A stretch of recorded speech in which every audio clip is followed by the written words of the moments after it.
punishment that you have for committing that crime will be that you won't want to change anymore. And that's the greatest punishment there could be. So Pharaoh's heart was hardened by God. That was his punishment for hardening his own heart previously, because he acted so evil initially. He lost the ability to give in to doing the right thing, even when everything around him dictated that he should. Yes? I want to give another explanation from the great psychiatrist, not me, Rabbi Jonathan Sacks. Rabbi Jonathan Sacks gives a great psychiatric explanation in that Pharaoh was born as God. All he knew in his life was God. Everyone told him he was God. So after that, you're born with it, you believe it. God was teaching him a lesson, not punishing him. He was getting a lesson in that he is not God, and for him to learn who is God, the real God. Okay. I thought that was that's exactly what I'm going to say now. Is it really? Not quite exactly. I read your mind. Please do. The 10 plagues were not just intended to punish Pharaoh and the Egyptians, which they deserved. It was an educational process. It was to educate Pharaoh, the Egyptians, and the Israelites, and us. Because we still read about the 10 plagues. It's to teach us how to relate to God, how to relate to ourselves, how to relate to the world, and how to enjoy true freedom. You can't be free if you're not educated the right way. And I underlined the words the right way, because education, as we see today, and I'm going to harp on this all the time, is a negative. Universities provide a negative influence in this world. Not everything in the universities is bad, but it is the location from which so much evil has emerged in recent times. So and these people are not free. These people are slaves to all sorts of crazy ideas that are being promoted by no less than intellectuals, professors, and people who are supposedly on a higher intellectual level. So we need education, proper education, to be free. And the 10 plagues is a 10-step educational process. On a deeper mystical level, we know that the world was created with 10 utterances. God said, let there be light, let there be a firmament, let there be vegetation. A total of 10 statements with which the world was created. And then you have 10 commandments. It's not an accident, it's not a coincidence that there's 10 of this and 10 of that. When God created the world, his 10 utterances are God's energy that's in the world, but it was concealed. A person wakes up in the morning, doesn't automatically see the divine presence. They have to reflect on it. We say, as soon as we wake up in the morning, we say, Moda Ani. We're grateful to God for giving us back our life. You have to be aware of it. You have to put your mind to it. The 10 Commandments were God's instruments to bring divine energy into this world, reveal divine energy. But there was a problem. There was an impediment. Egypt posed the impediment to God revealing himself through the 10 Commandments. So the 10 plagues were there to prepare and pave the way for the 10 Commandments, for the revelation of God at Mount Sinai. If the Egyptians had not gone through the 10 plagues, and the Israelites as well, being witnesses to it, the world was not ready for a divine revelation. That God's presence would have still remained hidden. So this was a bridge between the 10 utterances and the 10 Commandments. And as I mentioned before, you can't just overwhelm everyone. God could have just brought one massive plague, and that would have been the preparation for the revelation. No, you can't do it that way. Human beings have to go through incremental teaching. You can't go from step A to step Z, you have to go through the entire alphabet. Now, when we talk about 10 plagues, they're divided into 3 categories. In the Haggadah that we recite Passover night, Rabbi Yehuda would give a mnemonic to remember the 10 plagues. He divided them into 3 segments. Titzach are the first 3, Adash the second 3, Ba'achav the third set, the last 4. Yeah? I didn't make a joke, did I? At any rate, why are they divided into 3? So Abarbanel, one of the great Jewish philosophers of the 15th century, who was the finance minister of Spain at the time of the expulsion, who Ferdinand and Isabella wanted him to stay. All of the other Jews had to leave, but he was allowed to stay because he was a brilliant finance minister, and he refused, and he went in exile with the rest of the Jews. So he wrote a massive commentary on the Torah and also a commentary on the Haggadah, and he explains that the 3 sets of plagues represent 3 different lessons. Lesson number 1, that there is a God. There's a God, the God of the creator of the world. That was the first 3 plagues. The second set of 3 plagues, the message was that God holds people accountable. God is aware of what's going on. There are people who believe in God, but they say God is not really involved. He doesn't really know what's going on. He withdrew from the world after he created it, and he doesn't have any, he doesn't oversee us. So there's no accountability to him. The second set of plagues was to impress upon them the accountability that God has watchful eyes over everything, and we are accountable for everything that we do. The last 4 plagues, the third set, was to demonstrate how God has absolute power. Because you can believe in a God who has power, but not absolute power. And the last set was there to impress upon us the fact that God has absolute power. So that's one approach to the 10 plagues, that it's actually 3 different sets of plagues that have 3 different lessons. That there is a God, that God knows what's going on and he holds us accountable, and that God has absolute power. So let's go through the first 5 plagues, starting with blood. What happened with blood? The Nile River turned into blood, and they couldn't drink the water because it turned into blood. Now, they did have the ability to drink water. They would have to dig new wells, and that water would be good water. Also, the Midrash tells us that when a Jew drank the same water from the Nile, it wasn't blood, it was water. So they would purchase water from the Jews. This was a good economic thing for the Jewish people. We'll talk a little bit about that later. So the first plague affected the Nile River. Why was that the first plague? So Rashi explains, Rashi the great commentator, that before you strike your enemy, the first thing you strike are the enemy's idols. The thing that they rely on, the power that they put their trust in. And the Nile River was the ultimate idol of Egypt. They had many idols, but the Nile River provided them with all their sustenance. It doesn't rain in Egypt. They irrigate their fields through the Nile River. When it overflows and goes through different tributaries, it leads to a very fertile land. Egypt is extremely fertile, Goshen especially in particular. That's the part where the Jews were slaves. It was a very fertile land, and the Nile River turned into blood, and it proved that their idol was useless. Now, the lesson for us today is quite obvious.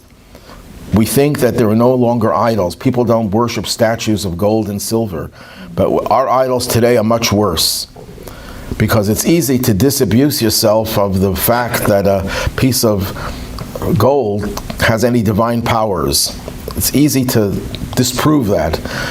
But the idols that we have today are much more difficult to get rid of, to dismiss. For example, today we have idols, and they actually call them idols, movie stars, athletes. Money is an idol. Power and fame. These are all different idols that people worship, and people will kill for these things. And much of the crimes in our society are based on the idol of money and power. The only question is, do you get power so you can get money, or do you want money so you can have power, or maybe both? But either way, these are terrible idols that are the most destructive forces in society. So the first thing you have to do if you want to be free, if you want to liberate someone, you want to liberate yourself, you have to recognize, number one, that these are idols. They're futile, they have no power, and that you have to get rid of them. Also, in addition to these idols, you have addictions. That's probably the worst idol that we have and we suffer from in our society. As I mentioned in many of the classes, people think that the only addicts are the ones who are alcoholics or drug addicts. But the truth is that virtually every one of us is addicted to something, whether we're addicted to something that can destroy you and kill you very quickly, fentanyl, or you're addicted to entertainment. You're addicted to whatever it is that doesn't allow you to be free, because addictions take away from your freedom. That's not what your soul wants. Your soul wants nothing of these things that people are addicted to. So the first thing to be free is to get rid of the idols. That's lesson number one. What happened with the Nile River, that God could have made a miracle that the water should dry up. It would have the same effect. They wouldn't have water from the Nile. And the Nile would have been proven not to be a god. Why was it that the water turned into blood? What was the message behind that? So the Rebbe explains that blood is associated with heat. We say hot-blooded person. Water is associated with coldness. Fresh water is cold. Now, coldness and heat represent two attitudes towards things that we relate with. Things could be done by us with coldness, with indifference, and some things will be done with passion, with heat. And we have to have both. A human being has to be able to be cold to certain things and be passionate to other things. The problem is that people are indifferent to things to which they should be attracted with passion, and they're passionate about things that are things that they should be cold and indifferent to. When it comes to material matters, people are passionate about it. When it comes to spiritual matters, the natural tendency is to be indifferent. I mean, you look at what's going on in the universities. Again, I'm harping on that subject because it's so much in the news, and it's very troubling as to the extent to which evil is now taking over the universities and society with regard to Israel and so on. And there's so much passion when it comes to doing evil, and there's so much indifference to things that are positive and spiritual. So if a person has coldness where he should be passionate, and is passionate where he should be cold, that's a form of slavery. Then you're not free. In order to be free, you have to take the cold Nile, the indifference, and turn it into heat. Turn it into blood, which is symbol of heat. Transforming indifference into passion. And once you have passion for the right thing, you will be indifferent to the wrong things. Now, I mentioned before, according to one midrash, the Jews were able to make money off of this plague. Now, this is perfect fodder for anti-Semites. Here there's a plague, Egyptians are suffering, they don't have water, and the Jews are making money. In defense of the anti-Semites, they happen to be right. Jews are opportunists in a positive way. And sometimes when you have a positive trait, you could use it for the wrong thing as well. But this symbolizes the idea that nothing in life happens that is not crucial to your spiritual existence. Everything that happens has to be an opportunity for you to get closer to God. So we look at every experience in life and we say, why did God make this happen? Obviously, it's an opportunity for me to use that experience for something positive. I like to use this example from the Holocaust, where a few Jews were working in a foundry, and an SS guard comes to them and says, I want you to make a target for rifle practice. And this was a few weeks before Pesach. And this Jew, this opportunistic Jew, says, you know what, I want to make a target with images of soldiers pasted onto the target, so provide me with flour so I can make paste. And the SS guard provided him with flour, and what did they do with the flour? They baked matzah under the noses of the SS in a concentration, a labor camp. That's called opportunism. Someone gives you an order, a Nazi gives you an order to do something that will facilitate killing Jews, and what does the Jew think of? He thinks of how he could take that order and turn it into a symbol of freedom, of having matzah for the Passover Seder. That's called being opportunistic. That's a positive opportunistic. If you have that quality, you know what Jackie Mason tells the story, where does sushi come from? A few Jews bought a restaurant that didn't have a kitchen, so they invented sushi. That's called being an opportunist. When the Egyptians were being punished with the Nile turned into blood, the Jews took advantage of that. They said, look, God is giving us even a plague has to have something positive associated with it. How are we benefiting from this plague? And they realized that that's a way of taking some of the wealth of Egypt with them, because God promised that when the Jews would leave Egypt, they will leave with their wealth. And even though the Talmud says that the people would have been happy to leave without a penny, just to be free, rather than having wealth and delaying their departure, but nevertheless, this was a divine commandment that they should take the wealth of Egypt with them. So here the Jews said, now, why is God making this plague? For us to take some of that wealth with us. Yes? I have a little bit of a problem with that, because God knows the future.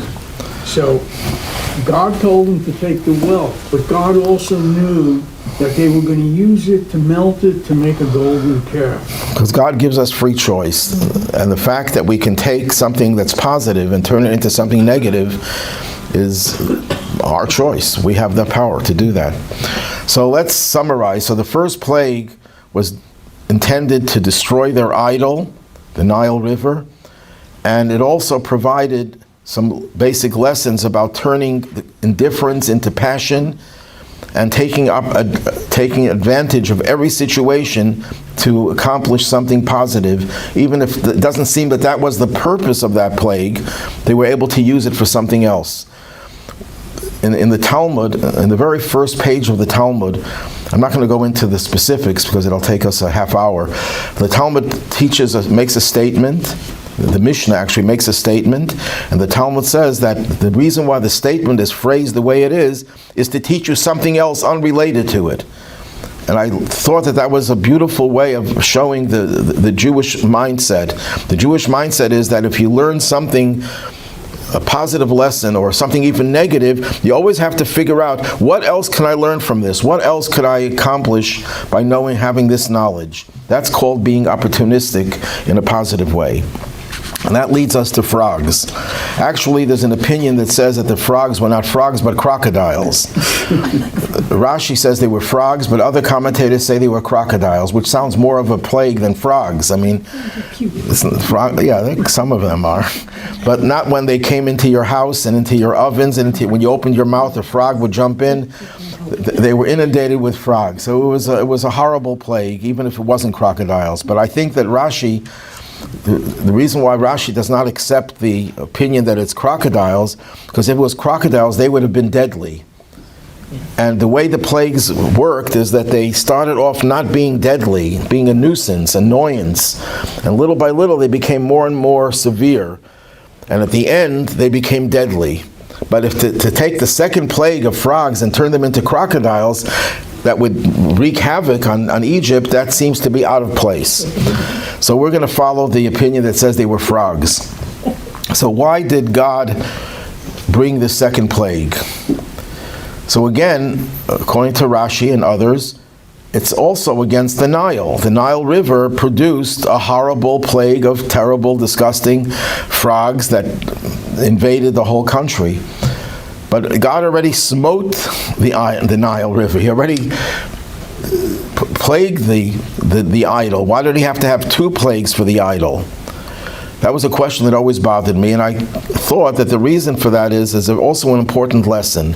When you want to get rid of a vice, there are two stages. There's an intellectual stage and an emotional stage.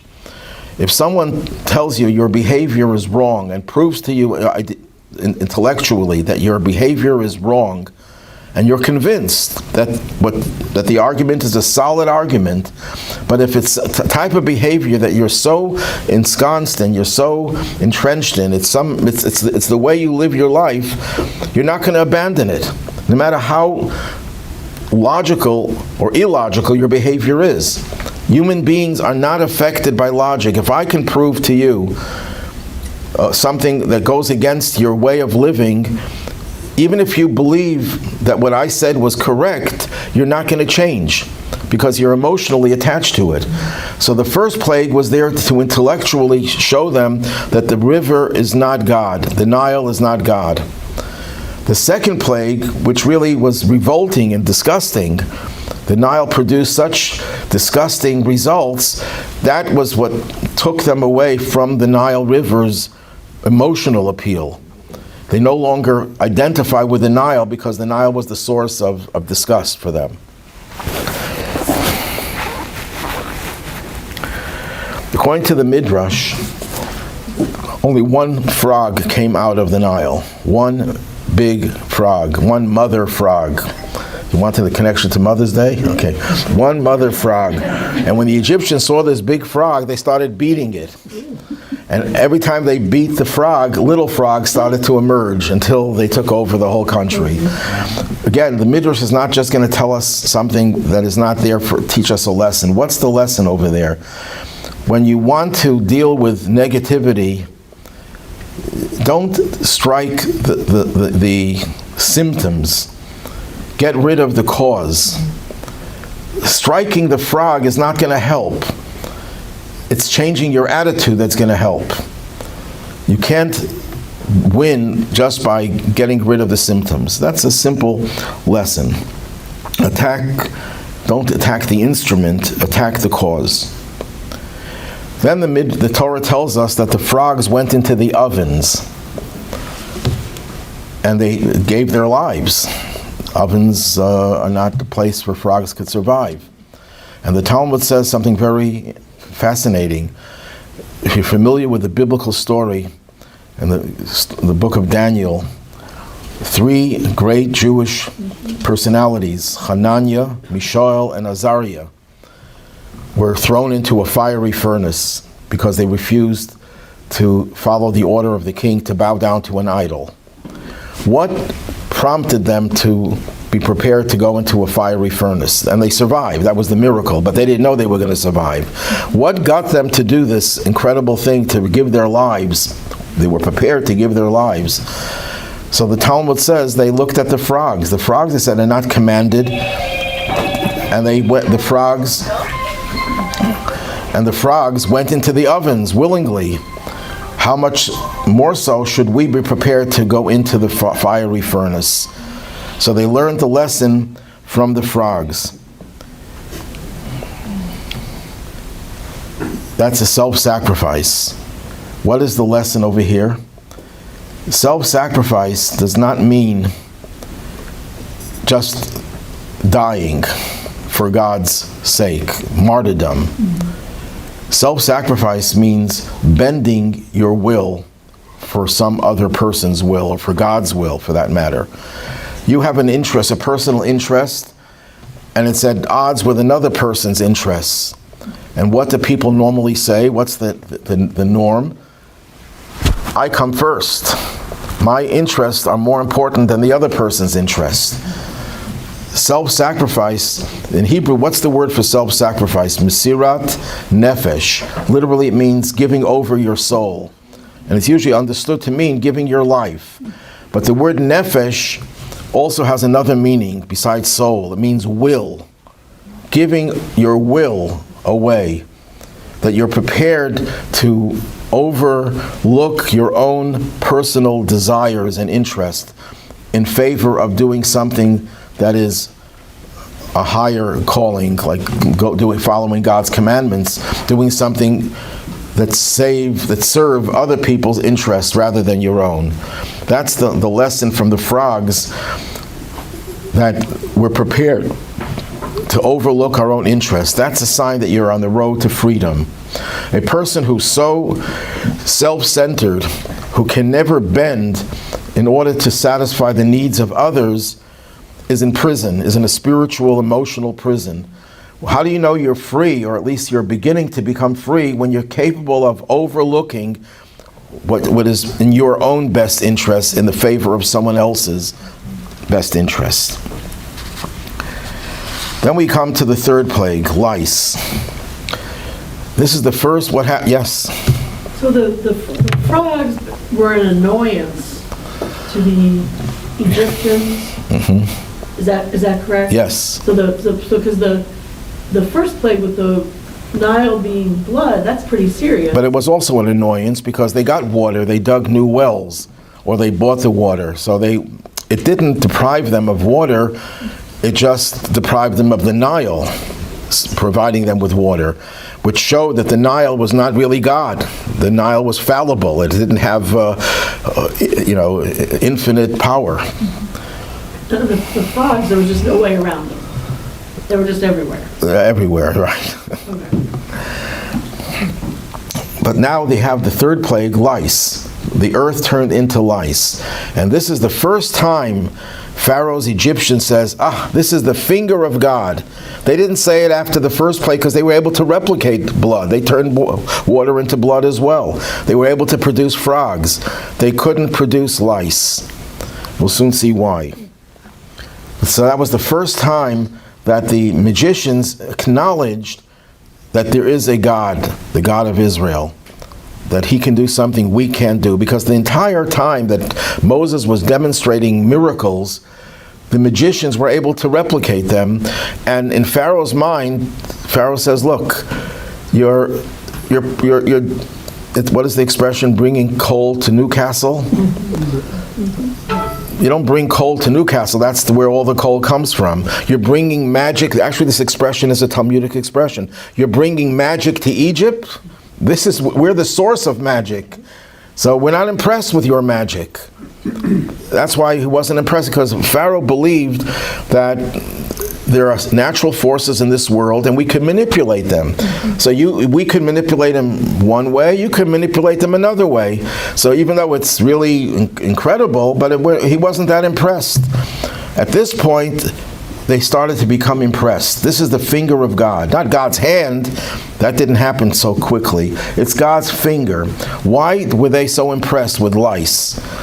So our sages tell us that magicians can only work with things that have size, that have volume. If it's smaller than a barley corn, magic cannot do anything, can't create it. I'm not familiar with all the magicians' rules and everything, but that's what the Talmud says, that they realized they couldn't replicate it. Whatever the reason is, they couldn't replicate it.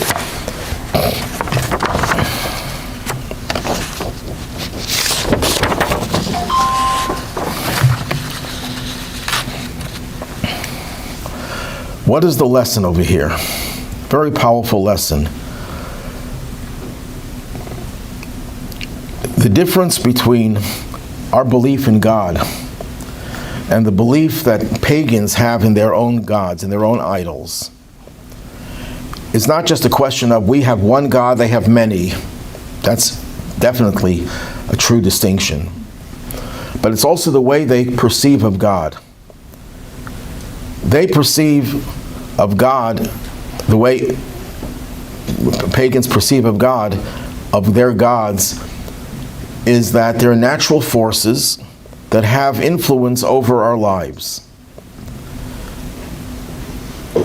Now, these natural forces are measured, their strength is measured by their size, by their volume, by their weight, by their largeness. the larger something is, the more godly it is in their minds. In Judaism, we don't believe that. We don't believe that big is bigger than small when it comes to God. People who ask the question, why would God care if we do this one little mitzvah here? Big deal, we did one little mitzvah. God is so big, why would he care about every little mitzvah? That suggests, if that mindset suggests that the definition of God is that God is finite. He's very big, and when something is very big, if I take a number, 1 billion, and I compare it to 1, you say there's no comparison, it's nothing. What? It's just a bunch of zeros after. Right, but 1 billion compared to 1, it's no comparison. But if you're dealing with infinite number compared to 1 billion is no difference than an infinite number compared to the number 1. So for God, who is truly infinite, does it make a difference if you do something incredibly powerful or you do something very small? There's no such thing as small for God.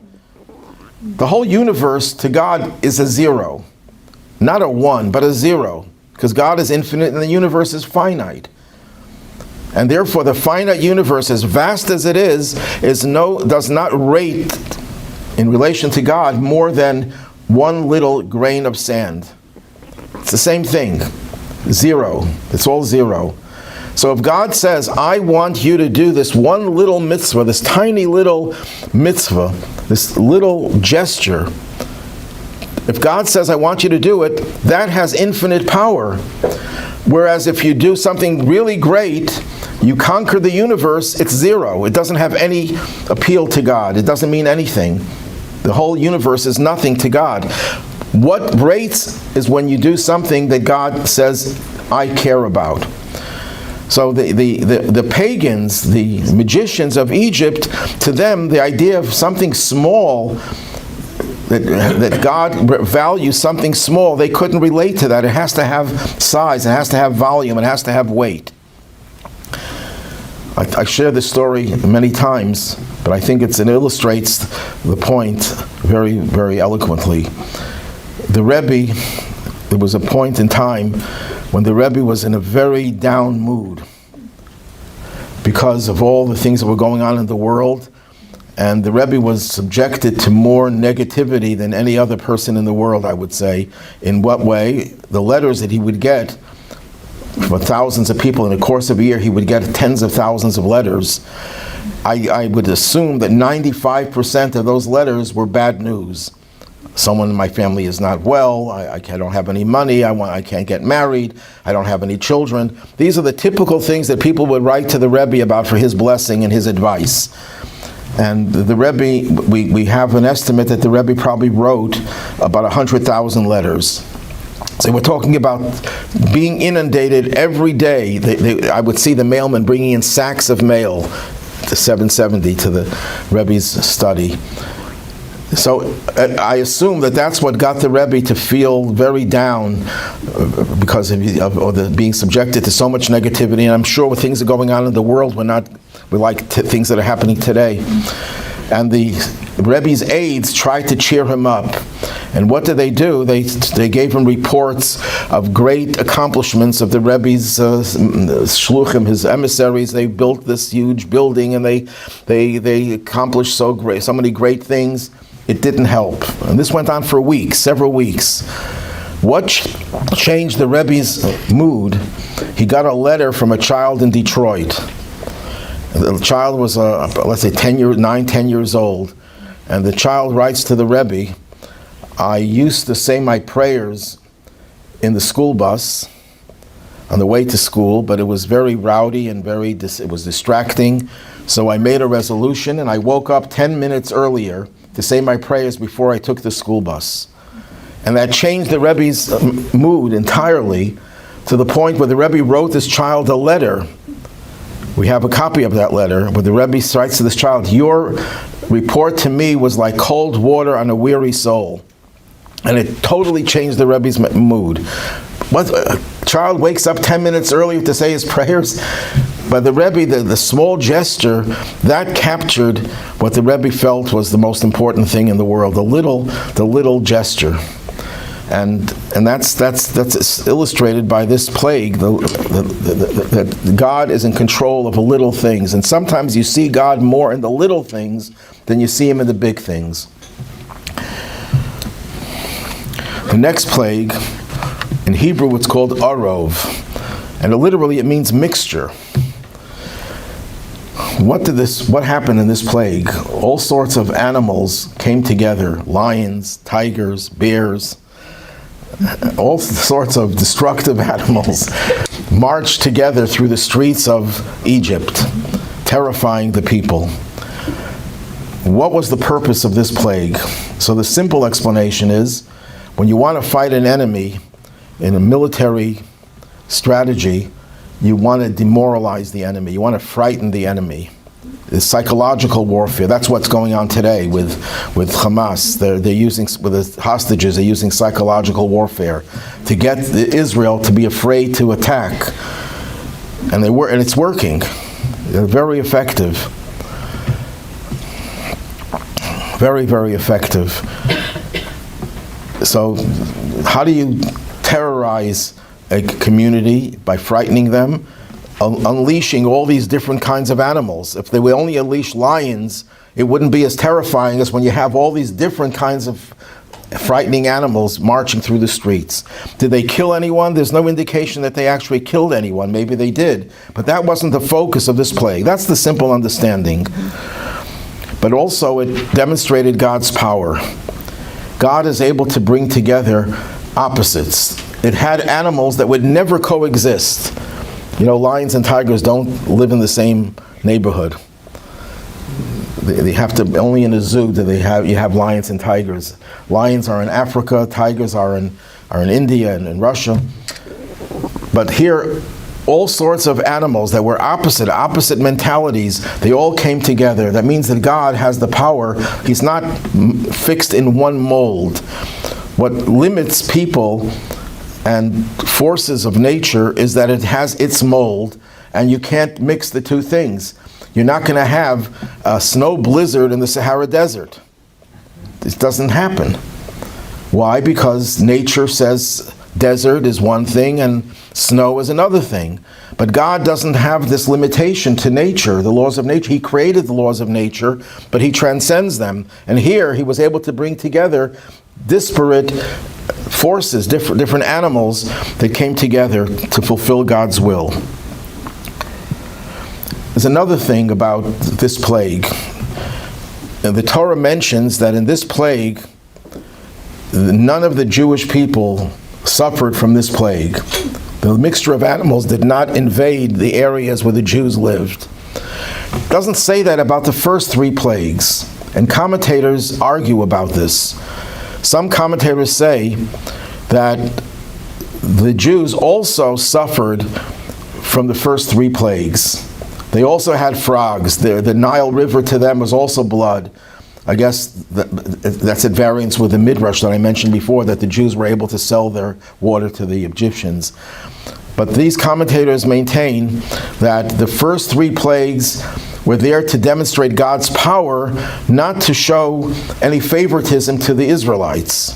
The fourth plague was the first plague in which the Jews were clearly separated from everyone else. There was no one who suffered.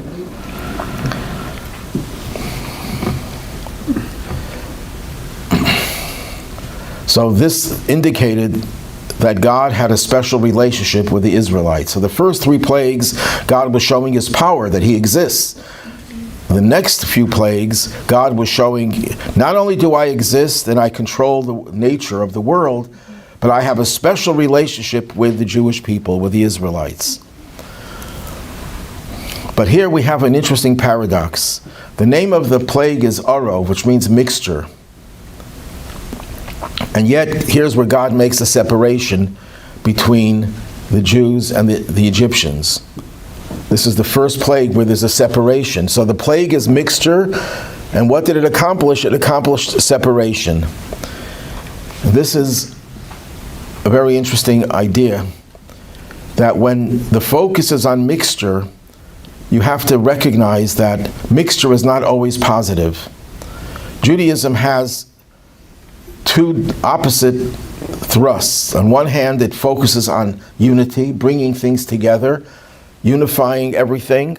At the same time, Judaism also focuses on and accentuates the importance of Havdalah, which means separation. What do we do for Saturday night? We make Havdalah. What is Havdalah? A separation ceremony. We're declaring that Shabbos is holy, and now we're entering into the weekdays. We don't behave the same way in the weekdays as we do on Shabbos. Shabbos is one way, and weekdays are another way, and there has to be that separation. There's a separation.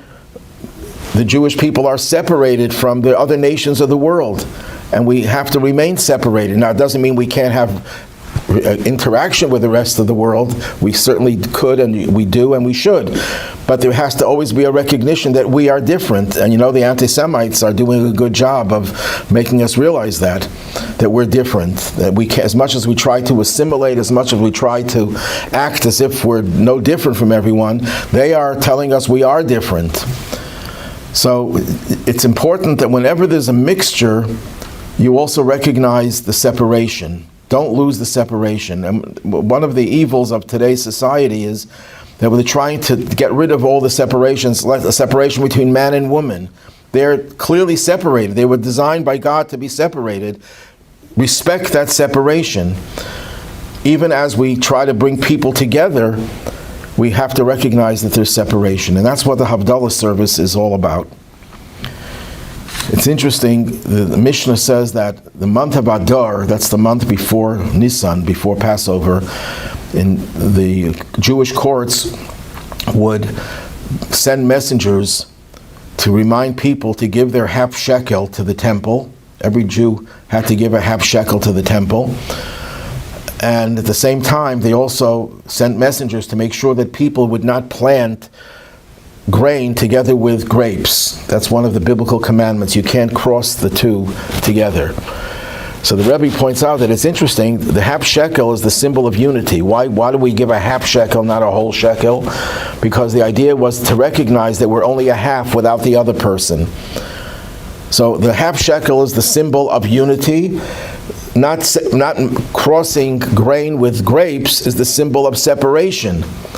Whenever you emphasize unity, you also have to focus on separation. Whenever you focus on separation, you have to recognize the importance of unity. We need both, and that's why this fourth plague, which is a plague of separation, of mixture, there was a separation of Israel from the rest of the people. And now we come to the fifth plague, pestilence. This was an attack on the economy. Now that God proved his point, God is powerful, God exists and he's powerful, that God also has a special relationship with the Jewish people, now God is coming a little bit more tough. Now this is a blow to the economy. When all your animals, or many of the animals, not all of them, died in a pestilence, in a plague, that was a big blow to the economy. But it's also a blow to them as well. Because your animal is an extension of yourself. In Jewish mysticism, your property is an extension of yourself. But within property itself, there's a distinction between an animal and real estate. An animal that you own, your pet, or farmers who have animals, there's a spiritual connection between them and the animal. That's why God put that animal in your possession, that you have a responsibility to that animal. That's why, according to some opinions, according to Jewish law, if your animal goes out and causes damage, you're liable. Even though you didn't do it, it's not you who did it, it's your animal who did it. And animals, how could you blame an animal for causing damage? The animal isn't capable of knowing the difference between right and wrong, in most cases. So why are you liable? So one explanation is, the animal is an extension of yourself. So if you did the damage, you'd be liable, so your animal, which is a representation of yourself, is also liable. So when God struck the animals, this was a blow to them. It's the next stage of destruction, that God is hurting their animals that were connected to them. Rabbi, Yeah. what you were saying about the animals, that applies to all secular law too, that a human is required to supervise their animal. But you brought up something different, a spiritual connection. That's different than what... That is different. Well, actually, there are two opinions in Jewish law why you're liable for your animal. One opinion is because it's negligence on your part that you didn't protect your animals from, you didn't stop the animal from going out and causing the damage. So it's really your liability, you were guilty of not doing what you had to do. The other opinion says, no, it's because the animal is an extension of yourself. Now, if you didn't know and you couldn't stop the animal, then you'd be exempted because it's an accident, but the liability is because the animal is an extension of yourself. What does it mean to say your animal is an extension? That means this part of your... This is true about all your property. When God put us in this world, He put a soul in a body. Why did He put a soul in a body? The soul's purpose is to affect the body. But the definition of body, there's a narrow definition and there's a broader definition. A broader definition of body is your property. Why did God put you in this house and not in some other house? Because you have an obligation to elevate the house by doing the good things in this house, by fulfilling mitzvahs in this house. So you're elevating the house. But in between property and your body is the animal that you own. The animal that you own has a closer connection to you, that God put you in connection with that animal for a reason.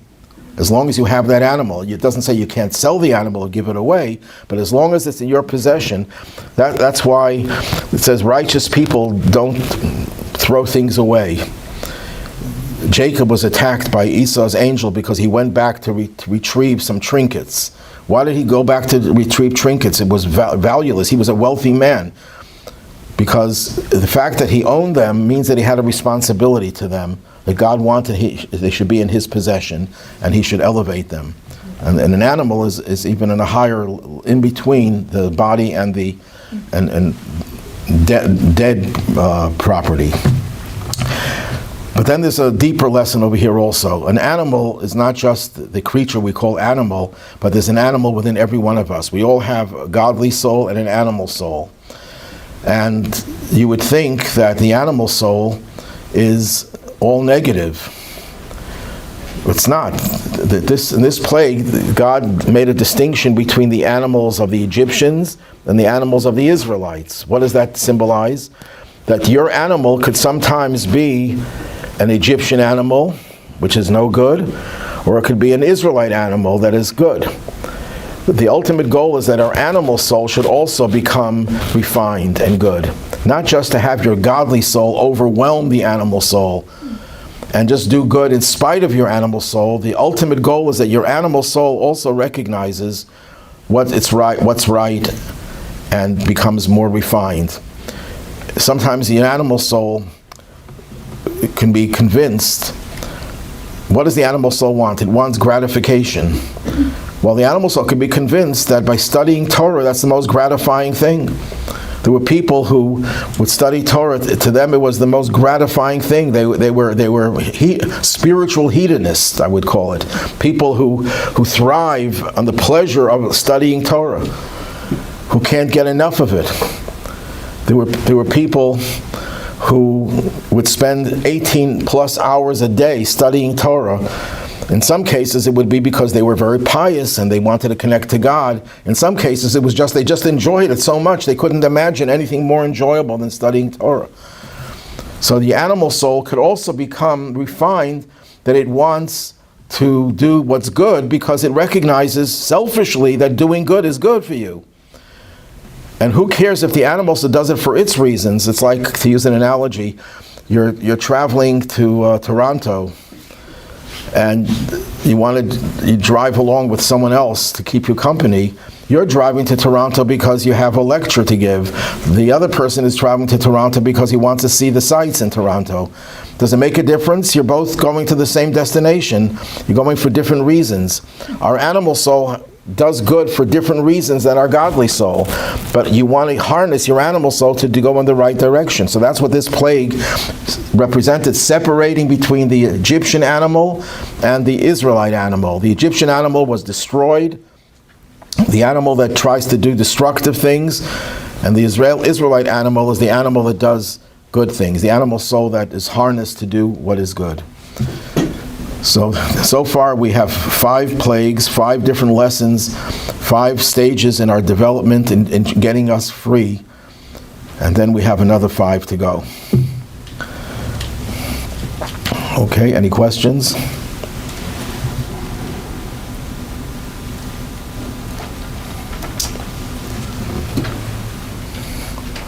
Okay.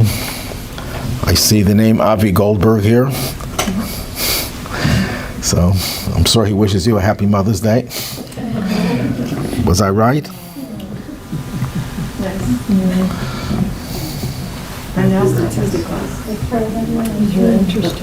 And once again, Tuesday there'll be a lunch and learn at 12:30 at the Seneca 1 Towers.